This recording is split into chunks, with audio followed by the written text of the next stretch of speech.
Hello and welcome to the short Vort on Parsha Tzav and Purim. Choose the drink that you want to have.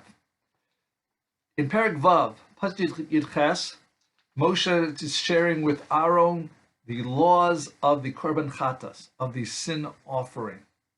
And one of the laws is that the sin offering is brought in the same place as the Olah offering, as the burnt offering. Reb Zelig Pliskin in Love Your Neighbor brings down the Gemara Yerushalmi on Yevomos Daf Ches, which happens to be the same page as today's Daf Yomi in Bavli, where it explains that the reason why the Korban Olah and the Korban Chatos are brought in the same place in the Beis HaMikdash or in the Mishkan, that is so that if someone sees someone in the Makom where the Chatos is brought, they won't assume this person is bringing a sin offering and make that person become embarrassed. Rather, he can now be down the Kav Zechus and say, oh, the reason that person is bringing Korban over there is because he's making a donation to the Mishkan, or the temple, and therefore be down the Kav Zechus, not embarrass the person. This strategic ambiguity is for the benefit and teaching us not to embarrass someone and tell us their past deeds. In fact, this is the same reason, based on this Gemara, that the Talmidei Chachamim said that we have a rule that you should daven your Shmona Esrei silently. That way, when someone gets to the points of confession, no one will hear the person confess their sins and become embarrassed. So this is an important lesson for us. And Reb Pliskin brings down a story with Reb Aaron Bakst, who is a Talmud of Rabbi Yitzchak Blazer, who was the author of Kochvei Or and the famous Talmud, one of the famous Talmidim of Rabbi Yisrael Salanter. And one time they were eating together in Rabbi Blazer's house. Rabbi Blazer's wife was sick in bed, so they had a poor maid who was there who served the food for these two Rabbanim. And the wife called out to the maid, did you serve them the fish and the meat? And the maid, who had only served them bread and soup, and must have taken the other food for herself with this opportunity, said, yes, I did. Rabbi Yitzchak Blazer, who knew that she was lying, did not want to embarrass her, and therefore he never told his wife that this person had lied to her, that this maid had created a falsehood and was stealing. So we see again an important lesson about thinking about other people's feelings. Don't go back, oh, I remember in high school when you did this, or before you were about tshuva, or anyone that you did this sin. You should not embarrass people. Now let's have something special for Purim. Hello, everybody. My name is Kermit the Rosh Yeshiva of Yeshivas Tzefardaya, and today I'm going to be interviewed with Efraim Levy. Hello, Efraim. Hello, Rosh Yeshiva Kermit. It's so nice to be here. It's nice to be here with you also. Thanks for coming to interview me.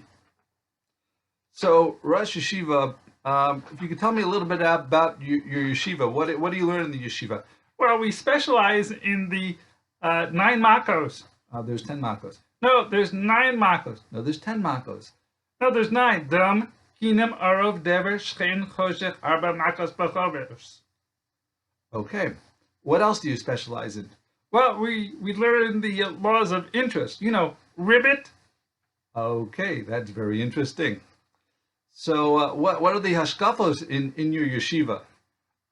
Well, we don't like iPhone or iPad. We actually prefer Android or LilyPad. I got it. So, where's your yeshiva located? In many places, because we're always hopping around. I see. So, so how is it with fundraising? Do you have much trouble? No, we have no problem with the fundraising. Let me guess, you're rolling in green. No, we bought Bitcoin. Okay. Very good, Rosh Yeshiva. So please tell me about your background. Well, my grandfather was a hero. My great-grandfather was a hero of Normandy. He was the one who planned the amphibious invasion. And anyone else? Well, my grandfather was a movie person. He was in Movie Frog. He was in many water movies like Bridge on the River Kwai, and Waterworld, as well as Tadpole Dundee. Okay, I got it. So I heard that you're single. Yes, becoming a Rosh Yeshiva has been very difficult with my former girlfriend, Piggy. You can understand why. After all, she doesn't want to cover her hair. Okay, so, well, what brought you to becoming a Rosh Yeshiva in Judaism? I became very interested in the role that frogs had in Jewish history. What do you mean by that? Well, in the Hanukkah story, we had an important role. Oh yeah, how's that? Well, how do you think that there was one thing of oil that no one can get? It's because it was so high up, and no one could reach it except for a frog got it down and helped save the Jews for Hanukkah. Okay. And we have another time. And where's that? That is in for Purim. For Purim, you had a role in Purim? Yeah. Didn't you ever hear that Esther was green? A frog looking for Hanukkah. Thank you for listening.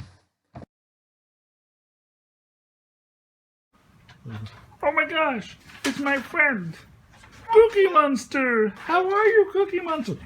I'm doing great, Cookie Man. Doing great. Where are you, Kermit?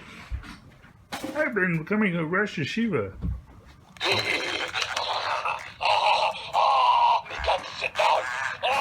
Hey, that's not so funny. I really am a Rosh Yeshiva.